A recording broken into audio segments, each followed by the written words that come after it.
Hello, everybody, and welcome to Frederickson and Byron's State and Local Tax Webinar Series. Come to you today and offer this series and the latest edition thereof in partnership with the Society of Minnesota CPAs. So first, I want to extend my thanks to the Minnesota CPA Society for all of their help in offering this program. Today's session is, as you can all read across your screen, hopefully, related to the state tax implications of international tax reform and the CARES Act. My name is Kyle Brame. I am an attorney, state and local tax attorney with Frederickson and Byron. And here with me today, I have Ken Levinson and David Tibbles, who are also attorneys within our tax disputes practice. Today's session is eligible for CPE and CLE credits. In order to be eligible for CPE credits, you do need to respond to the polling questions throughout today's session. One thing I want to point out as we start the session today is please take the time following the session to provide your feedback. It's something that we do pay a lot of attention to, and in fact, today's session, the topic that we're talking about today, is in direct response to the requests that several of you offered to have more sessions focused on income tax and specifically related to some of the legislative results coming out of the COVID-19 situation that we are all facing. Another kind of quick point, we have a lot of people at Frederickson in our group that have varying skill sets. So don't feel like anything related to state tax is necessarily in bounds. We appreciate a broad range of suggestions, and we'll obviously review them and consider how we can respond to them in time. Throughout today's session, please, we also encourage you to utilize the chat functionality to ask questions that you may have, and we will try to respond to them, although bearing in mind that we have a jam-packed agenda in front of us. With that, I will turn this over to Ken to walk us through what we're going to be talking about today. Good afternoon, everyone. So as you can see in the agenda slide, we're going to go back and do a little bit of a review of TCJA, the Tax Cuts and Jobs Act. We're not going to do a CLE on TCJA. You've already had innumerable sessions on that, but we want to set the stage for some of the changes that the CARES Act did to some of the TCJA provisions, and then we want to talk about the impact of those on state law in particular. That is the conformity problems, how the interpretation or the application of some of these provisions are causing issues with respect to professionals like those on this webinar who do the returns or advise customers, our clients. And we want to talk about some of the federal relief provisions, and then hopefully we have a little bit of time for a couple of other interesting issues like residency questions at the very end. So with that, Kyle, I think we are on to our first polling question. So let's see. Okay, so our first polling question asks, to what extent do you work with international or state income tax issues? We'll let this run for about 20 seconds and then give you a little bit of a warning and then close it down. So I'll be interested to see how many check the fourth bullet. Maybe you just need CLE credits or CPE credits, which is perfectly fine. So we'll give you 5 seconds and then close down the poll.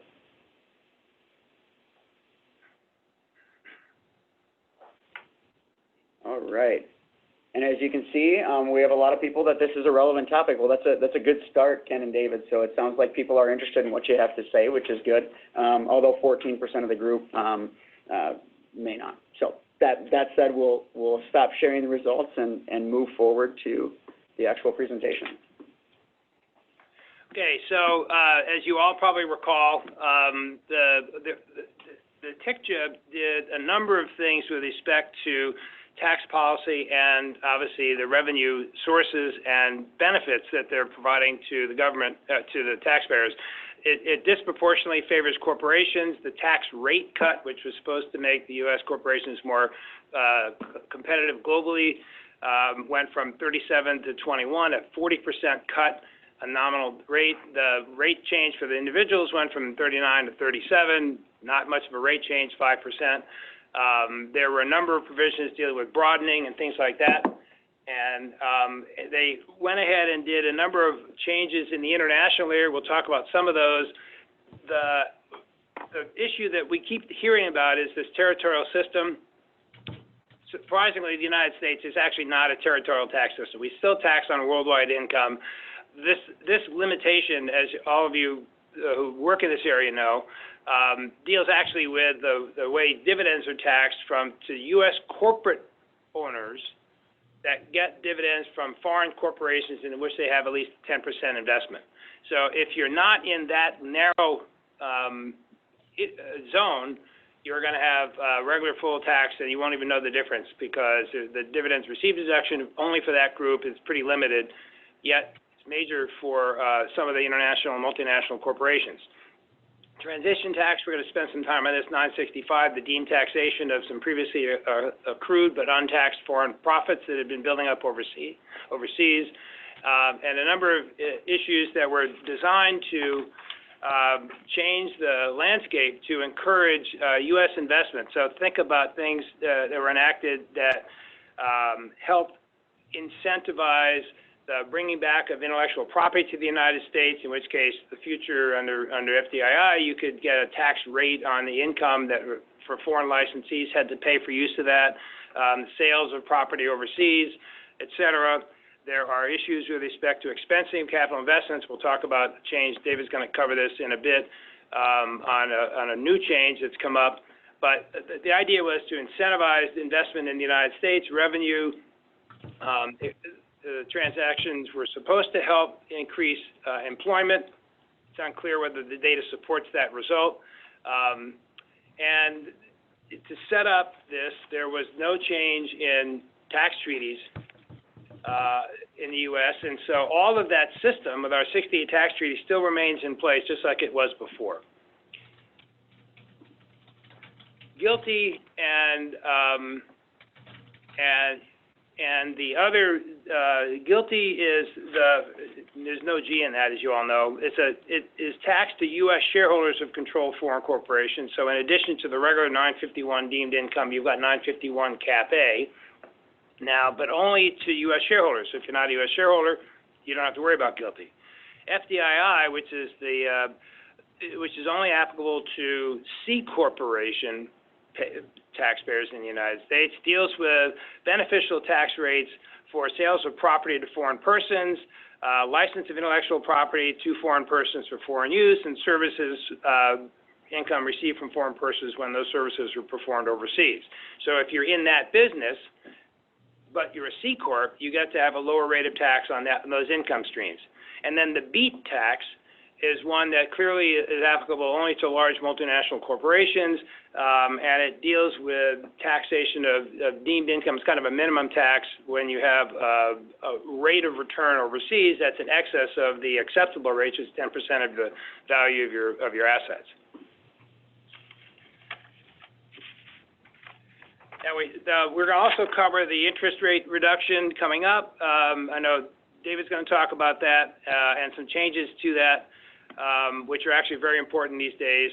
But I would point out that when you do have the overlay, which is the worldwide tax that still applies to U.S. shareholders, the U.S. taxpayers, I should say, we now have a more complicated structure in determining how much you get for tax credits that for foreign taxes imposed on various forms of revenue that are now in 4 buckets under Section 904. So that's the GILTI bucket, there's a foreign branch income bucket, there's a passive category bucket, and there's a general category bucket. So you've got to look at all your income streams that are coming back that are otherwise eligible for foreign tax credits and figure out where they slot within one of those 4 buckets. Then you actually run 4 different tax credit calculations to figure out how much you get to claim.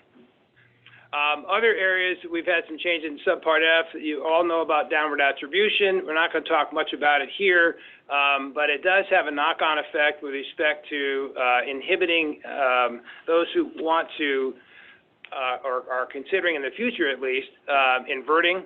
It has multiple reporting issues. The IRS has allowed a grace period to not get flooded by 5471s, but it's out there, and they can change that pretty much any time. The area that we're going to see a lot of in a couple different ways is the previously taxed income implications, not only 965, but some of these other income streams that are coming in, like GILTI. Once it's reported, there's going to be a lot of cash that could come back to the United States later, and be considered previously taxed income. And if it comes back in the form of dividends, which is generally how that would happen, you have an inherent issue set up between the federal taxation of that, which should not be subject to additional federal tax, but the state implications in reporting of that when some or all of the states, or to some degree, have not actually conformed to the original inclusion. And so now when the cash comes back, the states have to figure out how much of the cash coming back to the U.S. is previously taxed federally but is taxable by state, and then how much is newly taxed income. So we're going to have fun with that.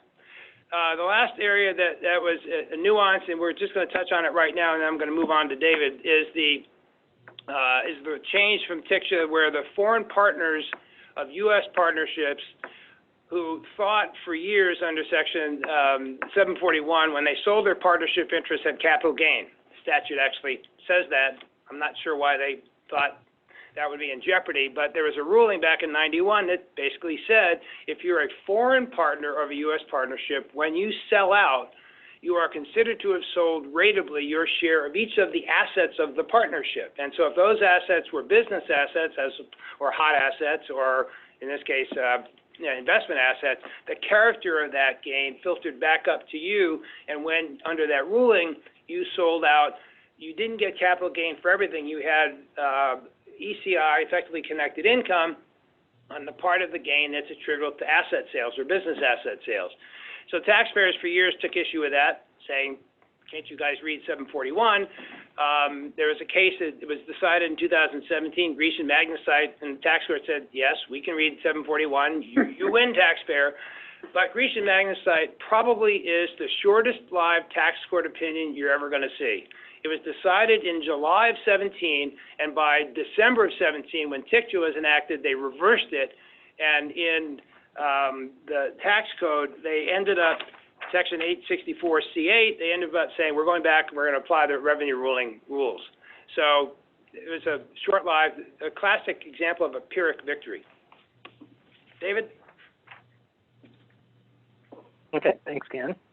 Okay, so that's TCJA. You know, you've all had 2.5 years of presentations and articles on that. That's kind of the gist of the big our big TCJA talk there. So let's go ahead, let's fast forward then to the end of March of this year, and let's talk just specifically about the CARES Act now. As you know, the CARES Act, it's not just tax legislation. In fact, if you're keeping score at home, it's essentially phase 3 of Congress's response to the pandemic. And so, you know, the CARES Act is responsible for things like the Paycheck Protection Program that you've probably heard an awful lot about.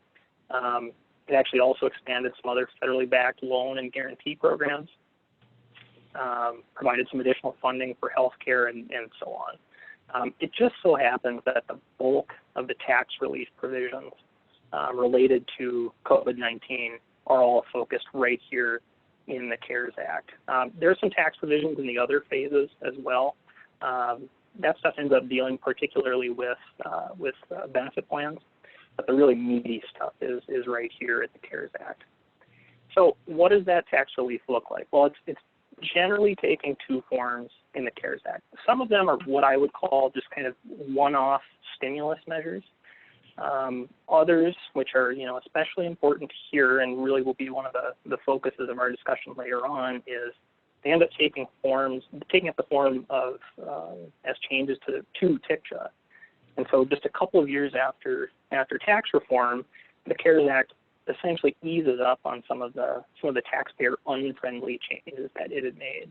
And so we're going to run through some of those changes right now. We're going to talk in more detail the ones that have real state tax impacts later on, but this will essentially be that overview. You haven't had 2.5 years to look at some of these provisions, so I think it's worthwhile to just talk a little bit about that. Now, first off, with all of that said, from an international tax perspective, the CARES Act itself just really doesn't make any big changes to the TCJA policy focus of international tax reform. It sticks with the same lower tax rates and base broadening. It maintains that somewhat quasi-territorial system that Ken was talking about earlier. Made no changes to repatriation, left guilty and fitty and beat in place. And so, the CARES Act just really doesn't make a big impact on international tax reform as a development there. So instead, some of the more visible changes it makes, and most of these are temporary, but some of them actually are permanent. I'll flag some of that stuff as we go through. There's a certain TCJA and then non-TCJA issues of a little bit more general applicability.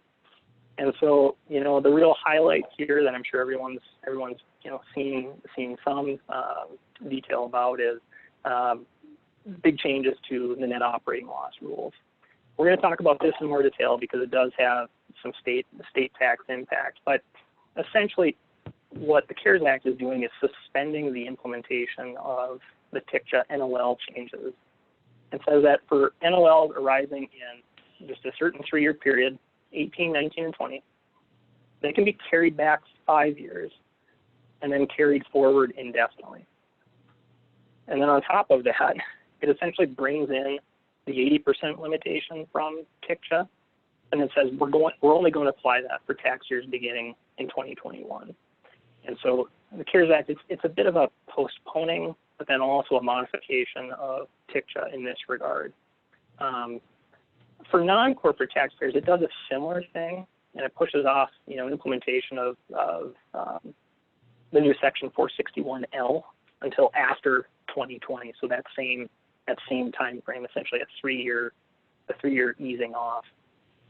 And then finally, just last thing on this slide, it's not really a TCJA matter, but the CARES Act actually does also provide Treasury some regulatory authority to treat any federal government acquisition of equity in a business, as would be part of some of the CARES Act guarantee and loan provisions. It gives Treasury authority to treat that as not triggering a Section 382 ownership change. This is actually similar to a response that we would have seen during the recession back in 08, 09 as well. So one thing I just want to add in here quickly, David, obviously one of the most contentious issues that we're all hearing about right now is related to, the pending legislation proposed by the House and the HEROES Act.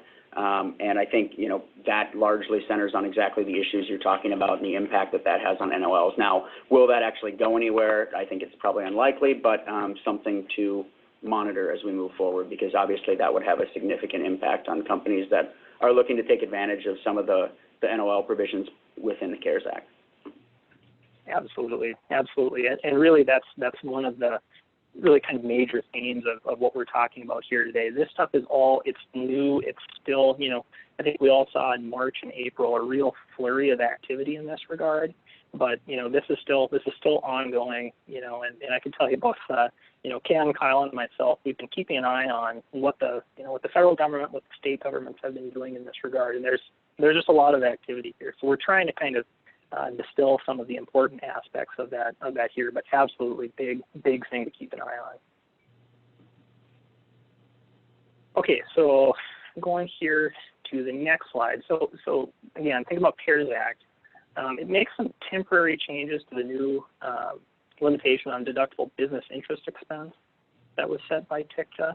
We're going to talk about this again in more detail later on, but just as an overview, it essentially raises the cap on the deduction from 30% of adjusted taxable income up to 50% of ATI for both 19 and 20, but that's only for corporate taxpayers. Partnerships have a comparable benefit. I'm not going to spend a whole lot of time on that, but it's basically set up such that partners can elect to treat half of the partnership's 2019 excess as allocated to them and accrued in 2020, and then it's deductible without regard to the 163J limitation. The other half is then subject to the usual rules. That's kind of a separate thing there. Then also next big change here, and we'll talk again about this in more detail later, makes an important technical change that I think a lot of folks were hoping for. It fixes what became known as the retail glitch. And so retroactively, it actually goes back and changes the classification of qualified improvement property, which is really any improvement to the interior of non-residential real estate treats it now as 15-year depreciable property, and then qualifies, it's then qualified for bonus depreciation at the federal level. Just a correction of what was really widely seen as a drafting error in TCJA. Yeah, and one thing I just want to point out, there's a few different things that have been brought up by Ken and David now. So first of all, the increase of the cap to ATI from 30 to 50% under the CARES Act, the corresponding NOL carryback provisions that we just covered in the last slide, and then Ken's point earlier around the reduction in the corporate tax rate. What this kind of puts together, when you take those three things and do them in concert, what you have is an opportunity for some taxpayers to, carry back some significant NOLs into previous periods where your rate was higher, and put yourself in sometimes a good position to amend returns. So something I know a lot of companies are exploring at this point. Okay, so some additional changes, and I'm going to kind of breeze through some of these just so we can get to some other things here later in the program. But a few additional changes include a couple of employment tax deferral measures. And so CARES allows deferral of payroll taxes that are due in 2020. Actually, it's the date of enactment of CARES through the end of 2020, such that half is due at the end of next year, 21, and then half is due at the end of 22. And then it also allows a credit, against certain employment taxes by reference to certain qualified wages. And this applies really most specifically, actually it applies only to, those businesses that were really most directly impacted by the pandemic. So, if you were subject to a government mandated closure, or if you had seen what they call a 50% decrease in quarterly gross receipts compared to the same quarter in 2018. A few others allows acceleration of corporate taxpayers' ability to recover their excess NTCs in the aftermath of the repeal of the AMT. And so it essentially moves all that forward a year, 50% refundable in 18, and then the remainder is refundable in 19. Also increases some limitations on charitable deductions, and so for the corporate cap, it actually goes from 10% of taxable income up to 25% of taxable income, and then also provides that, and this is really going to be interesting to see how all of this plays out. Provides that forgiveness or cancellation of payroll protection program loans will not be treated as CODI. It's not going to be treated as cancellation of debt income, which is important because obviously, one of the hallmarks of these loans is that they're generally forgivable. And then, just finally here, with regard to some of the individual relief measures, it provides some temporary measures here as well. Federal stimulus checks, obviously, I hope folks have gotten those all by now. It's been a bit of a debacle there, but essentially $1,200 per taxpayer with phase out. Importantly, these aren't taxable at the federal level. They're actually treated as essentially a refundable credit against next year's taxes. Also allows a $300 above the line charitable contribution, and so you can take advantage of that even if you're not itemizing. But then also for itemized charitable contributions, it actually eliminates the 2020 cap, and so you could use that to up to 100% of AGI. All right, and that brings us to our next polling question. So our next polling question asks, how have you primarily been keeping up to date on tax reform in the CARES Act?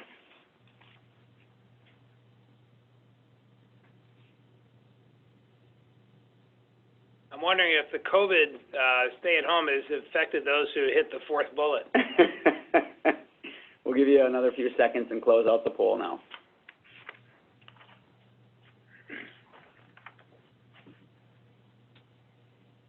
All right. So as you can see, people like Ken and David are at the forefront of getting information out. So that's good to hear that people are getting some value out of this. With that, I will continue to move on here. Okay, so that's kind of the overview of the two main laws that we're going to be talking about today.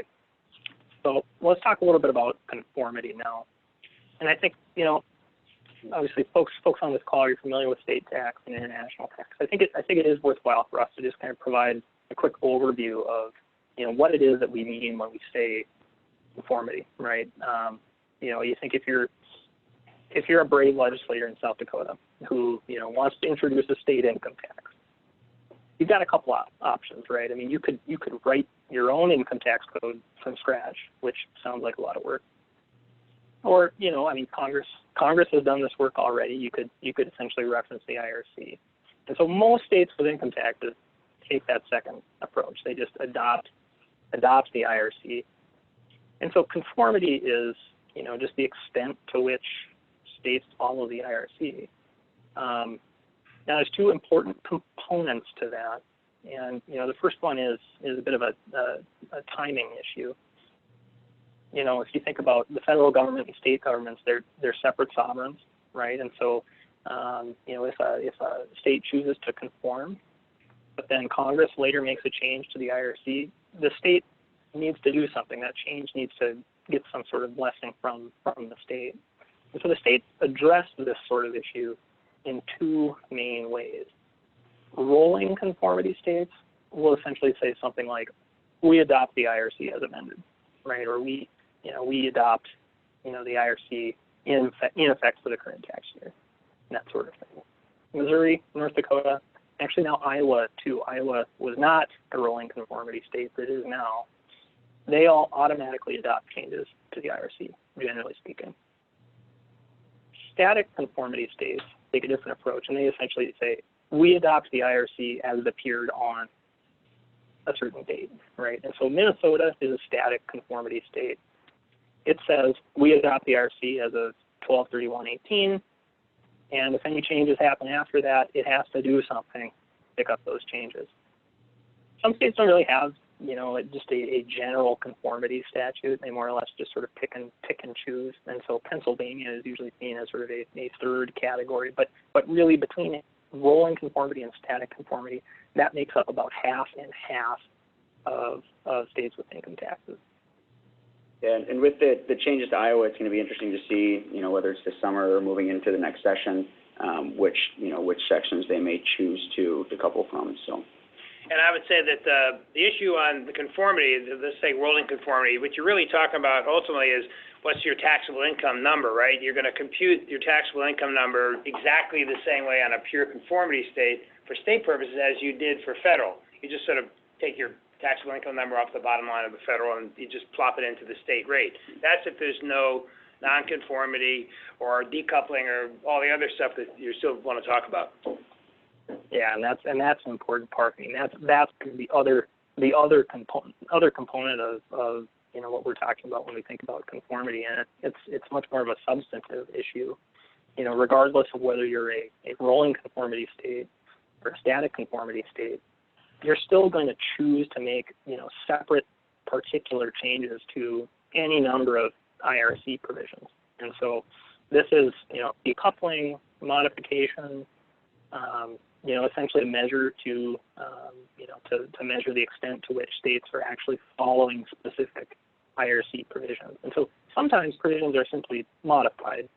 Others aren't followed at all by the states. And, states will do this for any number of policy reasons, just on a state level. We're going to go through a few of these now on the next slides. And, you're going to see that some IRC provisions are pretty commonly decoupled from, but others are usually followed without any sort of issue. So just to kind of go over here over the next few slides, I know we've got just a table over the next 4 slides that we had used in conjunction with the presentation earlier. Essentially just giving you an overview of the differences between some of the federal issues and where states sort of fall. Generally speaking, what you're going to see here is, with certain particular issues, very wide variance on how states go about things. And so you think about, just kind of right off the top of the bat. I mean, corporate tax rate reduction. Generally speaking, that doesn't impact the states. They've got their own rates, which, nominally are lower, but, that's kind of a different story on an effective tax basis. But there's some variance there.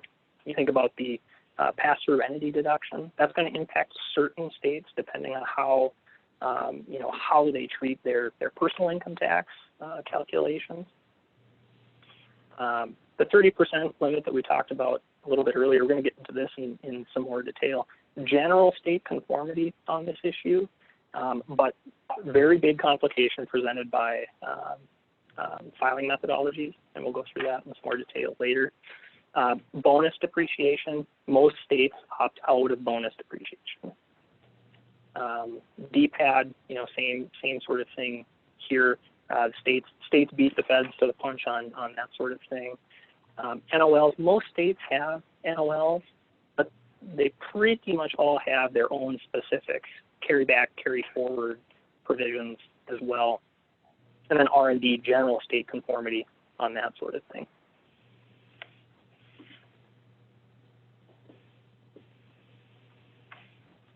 And then just, kind of a quick overview on some of the international type provisions. I know Ken had just given just a quick overview on on some of these matters here. States generally have their own dividends received deductions, and this actually really interesting area to keep an eye on.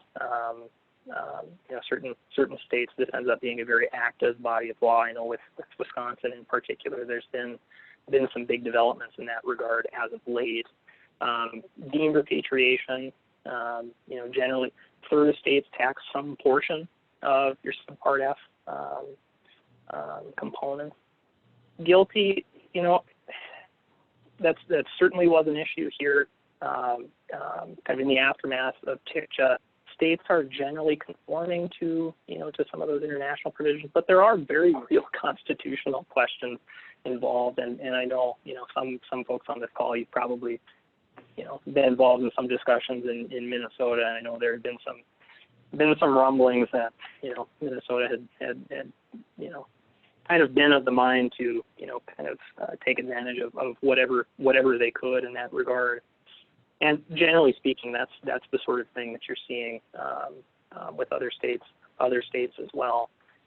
Really kind of trying to grasp with how to go about dealing with some of the international provisions. Just to go through these again here, real quickly here. You'll see, generally speaking, these are ordered, in response to the change in the federal tax base, and so these are generally the same provisions that we've seen, and you can see how the state, how the state conformity tends to change on some of these issues as well. Yeah, I would point out that one of the things we talked about earlier, and is pretty apparent from this slide, is the revenue impact. So, the CARES Act and TCJA actually cost the government money. And they did some things across the board to try to mitigate that by having revenue raisers or things that would increase on a timing basis the revenues that came forward. But if you look at this chart, some of these things are meaningful increases in what apparently is going to be federal revenues, the big plus numbers we've seen here, the repatriated earnings and guilty and some of the other things that hit across the board. And if you did nothing, then you would think that if for the full conformity states, their revenue sources would also go up proportionally to the federal positive numbers here. But if you look at the right-hand column, the state conformity is all over the lot. In fact, many of these have limited or no conformity in some of the big revenue hitters.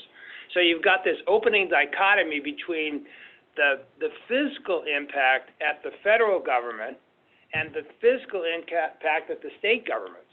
And that's going to play out, especially with this year's events, that's going to play out dramatically in terms of what the states do if they go farther afield for nonconformity because they have to go find revenue sources. Or do they raise their rates and try to go springboard off the federal taxable income number? So there's a lot yet to be seen on this. We'll probably have another one of these in 6 months or a year, talk about what happened when COVID sort of settles down a little bit.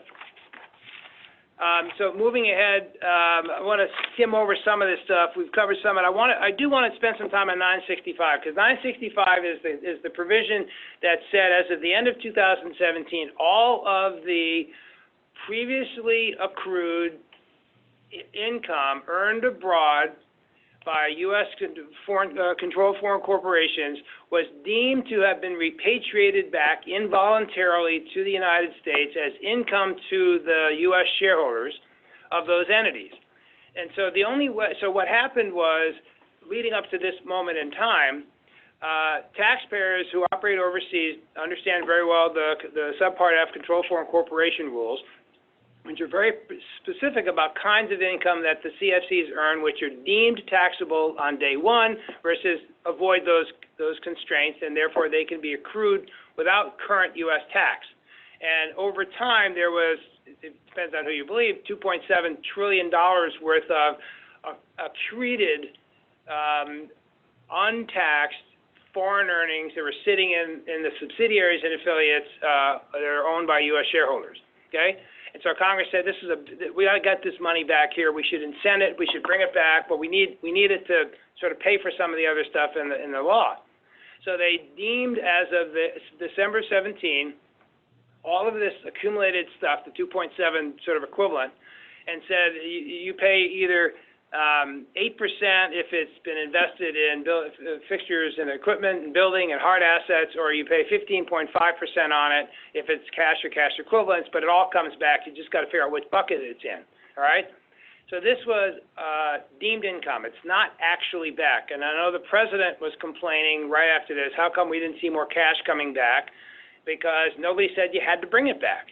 All they said was you have to report it, and in fact, they allowed taxpayers who had this sort of accreted income that was taxable under 965 federally to pay the tax on it over 8 years, which virtually everybody's doing. Contrast the federal rule with the state rule. So the first thing you have is, are you in sufficiently full or conformity with the federal such that you also pick up for state purposes this deemed income?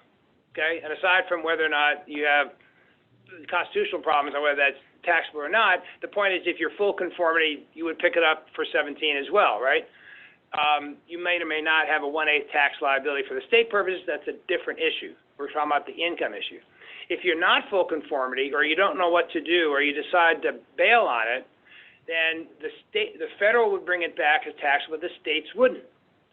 So now march ahead a couple of years, and you have this cash, which is previously taxed income under federal law, which the parent companies decide they actually want back in the states.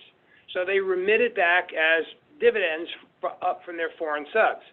Now, for them, the tracing rules say that remittance of the dividends coming back are first considered to be previously taxed income. Now, they're either previously taxed under 965, they're previously taxed under Subpart F, whatever the rule is, the first stuff that comes back is not subject to tax again when received back here.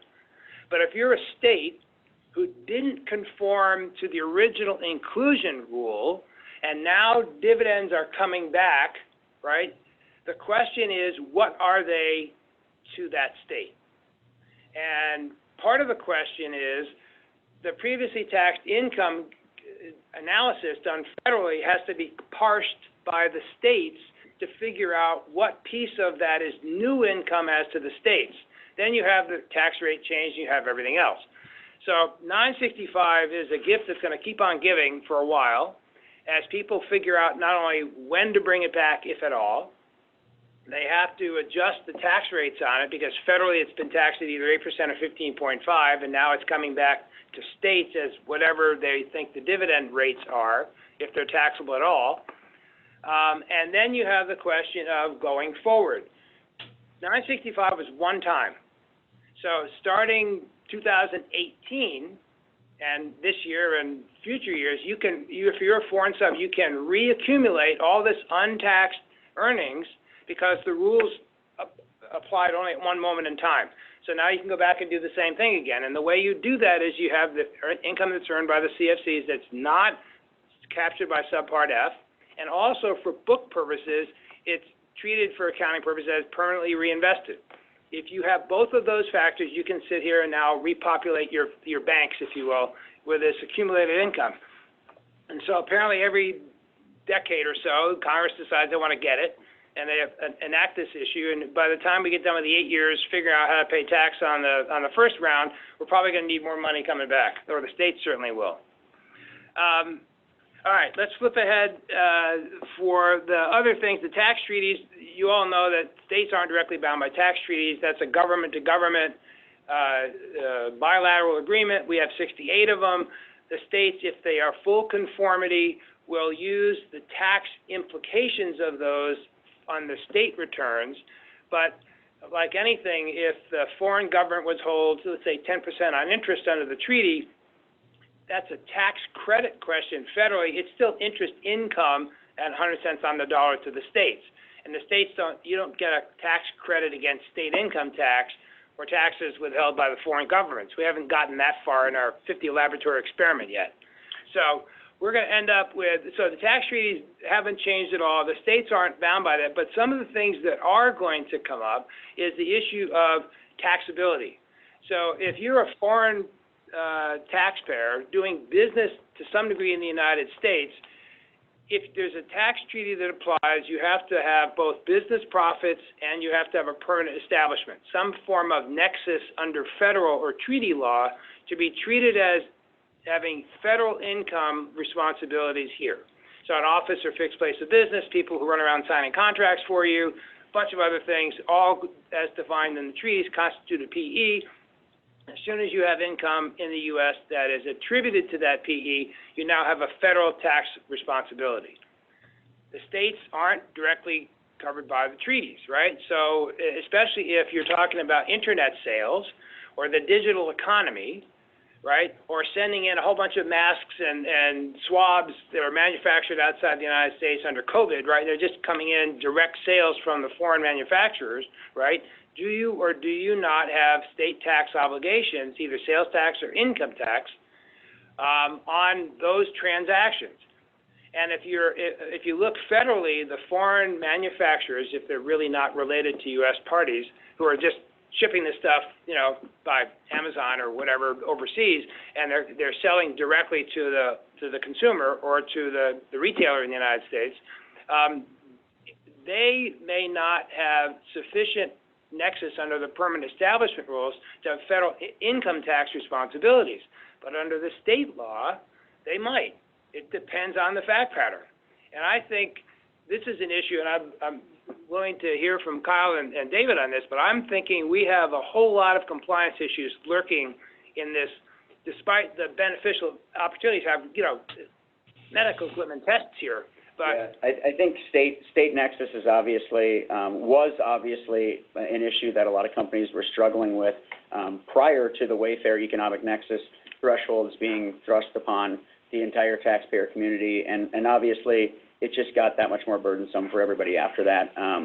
That is a topic that we are actually in our next webinar on August 13th going to be diving into in much more detail. See, how'd you like that nice little plug? You just teed it right up, Ken. Thank you. The next chart is just to go back to quickly, and we have cost as the developer of a number of these charts. We've given them credit as credit is due, but you'll see the distribution of states. This is the 965 chart on repatriated income. So 5 states don't have corporate tax. 27 states did not impose tax on 965. That is, for 17, the year when the income was supposedly triggered federally. And the other 18 are all over the lot. And you're going to have taxpayers with recipient entities all over the country, as all of you who do the returns know, and you got to figure out who gets it, who doesn't, and whether it's taxable. So Minnesota, we'll skim through this. We've got a couple more things we do need to get to. So Minnesota doesn't tax 965 income now.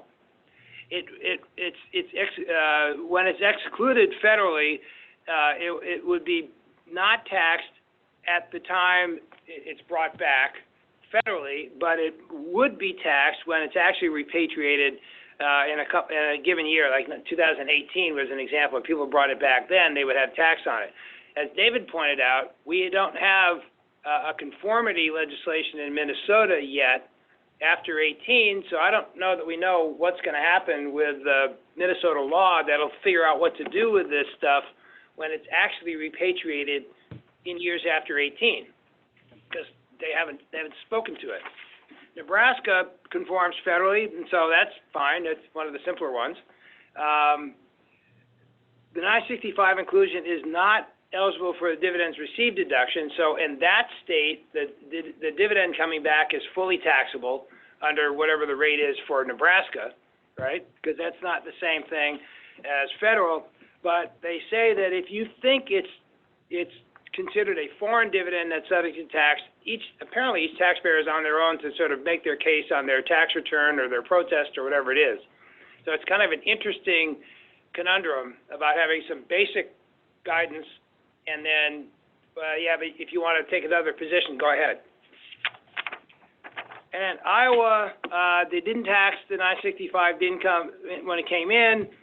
It's going to be subject to tax when it's actually repatriated, and Iowa's going to have the problem, like we talked about, is when it's actually repatriated, when you get a single dividend or a couple of dividends declared from the foreign subs back to an Iowa parent corporation, how does Iowa know what part of which dividends are previously taxed under the federal law and previously taxed versus the state law? So the data mining here is going to be pretty interesting. And that brings us to our third polling question. So the third question asks, which of these state components of TCJA international provisions have you been most concerned about?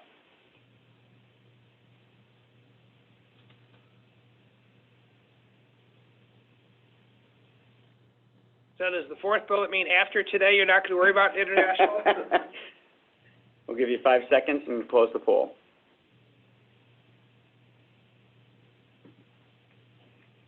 All right.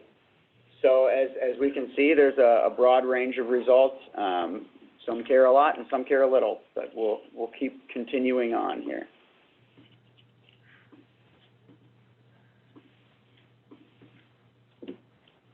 Okay, so let's go back. We talked some international. Let's go back to the CARES Act here, and just kind of before we get into all of this, right? I mean, take just a moment to think practically about the situation that the states are facing right now. Rolling conformity states, again, generally the very existence of the CARES Act doesn't really present an unusual conformity situation. Those states are generally going to automatically pick up the changes.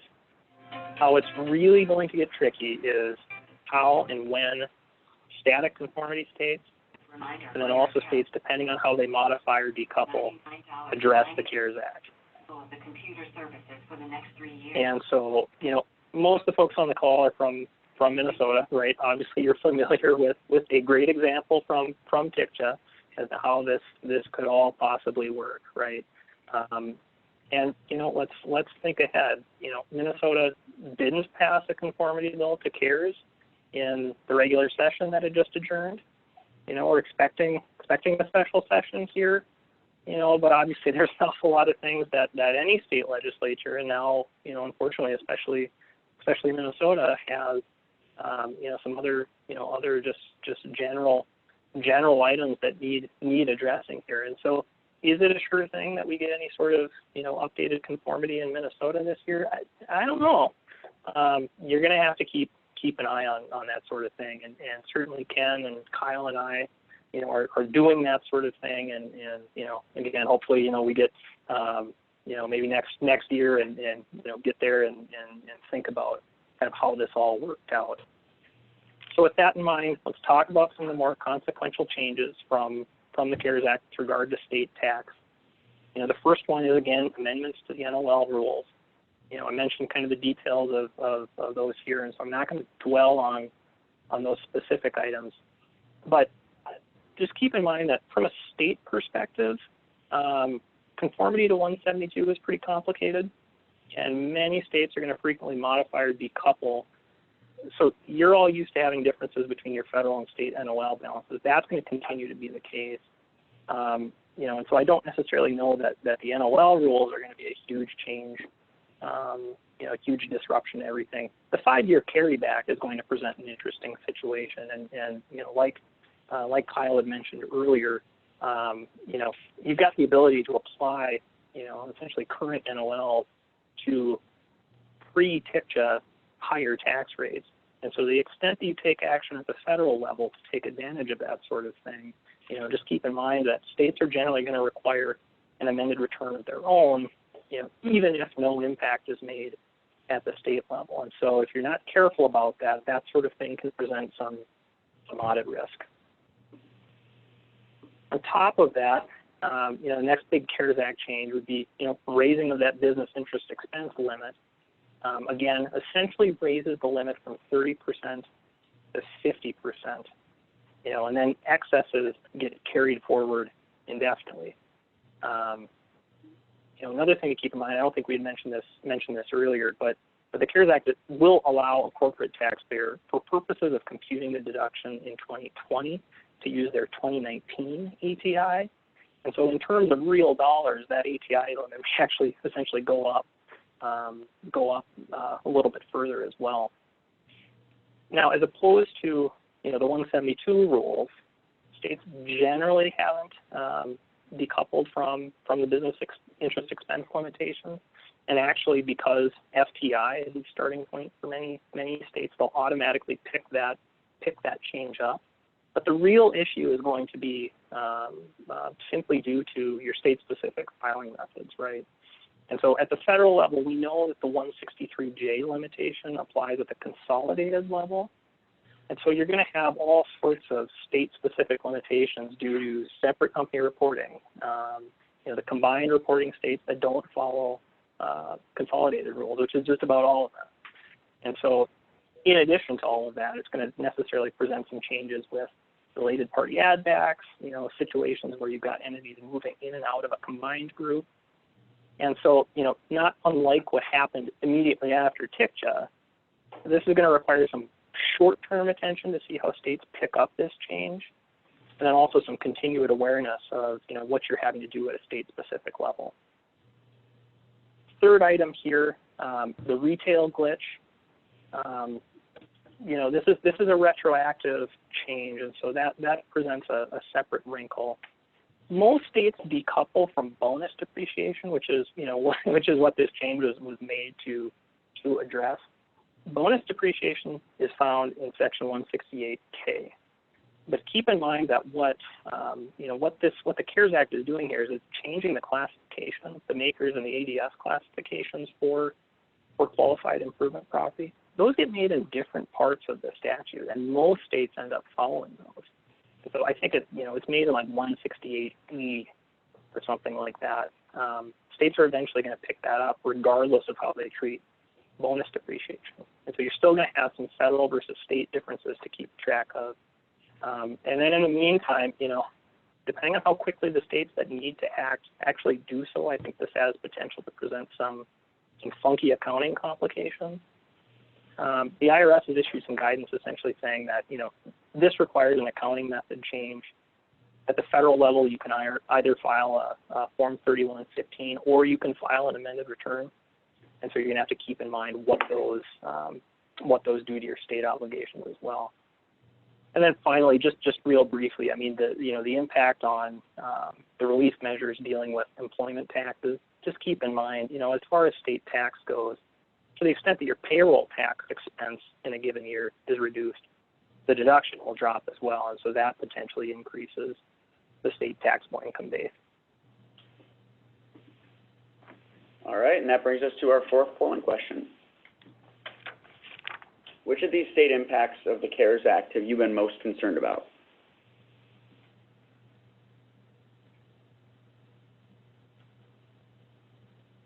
I'm pretty sure we're not going to see 47% say the fourth bullet like we got on the last international bullet.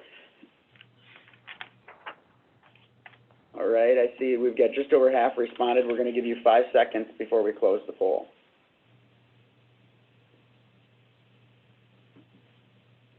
All right. So again, broad range of results. Obviously, different companies have different concerns based on your current business position. So. All right, so we're going to skim through the next couple of slides. Really, we've got a few more things we really do need to spend some time on. So all of you have been tied up with and have seen, and I know Kyle and I and David have been among a number of authors who try to keep track of all these extensions and issues, the federal ones and the problems with the federal ones and the state ones. You all know that it wasn't very harmonious or sensible.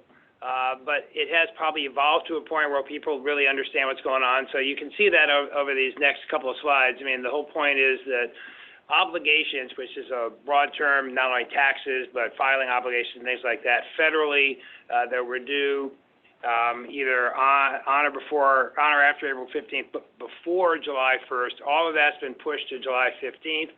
And that includes filing of returns, schedules, forms, extensions. You don't have to do any of that. Everybody gets it to July 15th, including, by the way, some of the opportunities or the requirements on timing for review of tax court opinions, filing petitions, things like that. So there's some other things in there that are not apparent from the dialogue that most people go through.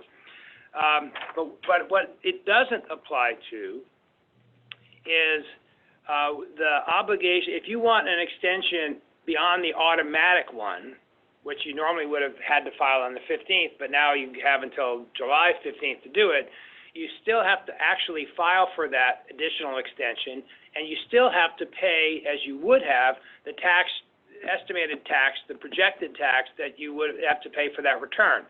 So you didn't have to make that cash tax payment on April 15th because you had federally until July 15th to do it. But once July 15th hits, you got to pay, even if you're going to seek an extension for the filing of your returns to October 15th. And obviously these things move with other taxpayers, so don't get caught up in that. Also, be careful about estimated tax payments. That is the quarterly estimated payments. Those are still due, and you've got to be really careful you don't miss one of those, having confused the obligations with respect to the other changes. The state impacts have generally tended now, finally, once the federal got their act together, to track the federal extensions. But there might be some outliers, and you got to be really careful about what they say their automatic extensions apply to and what they don't. So corporate tax, the state tax, gift tax, sales tax, make sure that the language of the extension you're relying on actually applies to the tax you're concerned about. One area that is going to be live, and I hope that it is now for people, is transfer pricing. So without going through all transfer pricing, that's another whole webinar. Anytime you have transactions between related parties, now we're talking essentially foreign entities related to U.S. entities, you need to have priced the product, service, license, et cetera, as if an unrelated party would have priced it under same or comparable circumstances. And you have to establish with the contemporaneous documentation rules how you got to that price, why you selected that margin, et cetera. And to do that, as many of you know, you have to have these studies done that look at the data set, identify what the comparables are for that particular transaction in those circumstances, and then you do analysis to figure out what the interquartile average is and use that rate or amount or whatever the data suggests, okay? But you have to update those studies periodically. It's usually the advisors tell you every 2 or 3 years, but you don't have to wait 2 or 3 years to update the studies. And the COVID environment has clearly affected pricing across a whole range of services, product, licenses, et cetera. And so if you have the opportunity, because of the pandemic impact, to review some of your intercompany transfer pricing studies and lower those prices or adjust them, depending on which way you're going, you should take advantage of that now to update those studies, change your rates, and go forward with a more beneficial rate if the market supports it. And you're talking about changing the method of the comparable, the best method under the 42 regs, or the comparables that are used within that data set to determine your rate or margin. So make sure you watch for that. The other issue that comes up is on this slide 41 on residency. Residency is, nobody really thought much about it until we got into an extended stay-at-home requirements, both at the state level, the federal emergency, et cetera.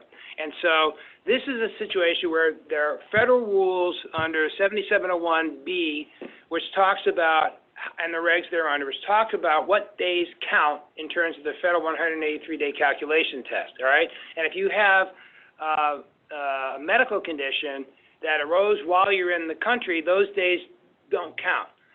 The regs and then the notice 2020-20 said, yeah, but you have to be careful. If it's a pre-existing condition, that is an existing you had before you came here, or a condition you knew about before you came here, you cannot take advantage of the exclusion of those days. And the max exclusion under the notice is 60 days. So the states now have the same issue. Some of them have chronological tests on residency. And if you're locked in a state that has a residency and you can't get out because of COVID, you're going to have an issue as to whether or not you actually have a state residency issues. Most states are relatively forgiving, but there are going to be all kinds of fact patterns and guidance that's going to get sorted out over the next couple of years. All right, we're going to conclude with our fifth polling question. How do you think the COVID-19 pandemic will most likely affect your organization's taxes long term? And then just to kind of piggyback on Ken's points there, I know we're running short of time, but when you think about those residency issues, the same sort of thing really presents a business tax issue as well. I mean, with more and more folks who are working remotely more and more of the time, that sort of thing can very, very seriously impact your nexus considerations, apportionments as well, that sort of thing. I think folks are definitely going to need to take another swing at nexus analysis moving forward. And at the very least, right, you can certainly ring into our next webinar here in August. With that, we're going to close the polling here. As you can all see from the results, again, a mixed bag of different concerns related to this. I want to take a quick moment to thank everybody for joining us today. Thank David and Ken for your time in presenting this, and encourage everybody again to call in, log in for our webinar on August 13th.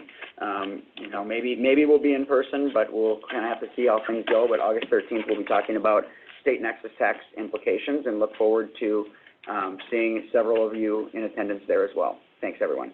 Bye.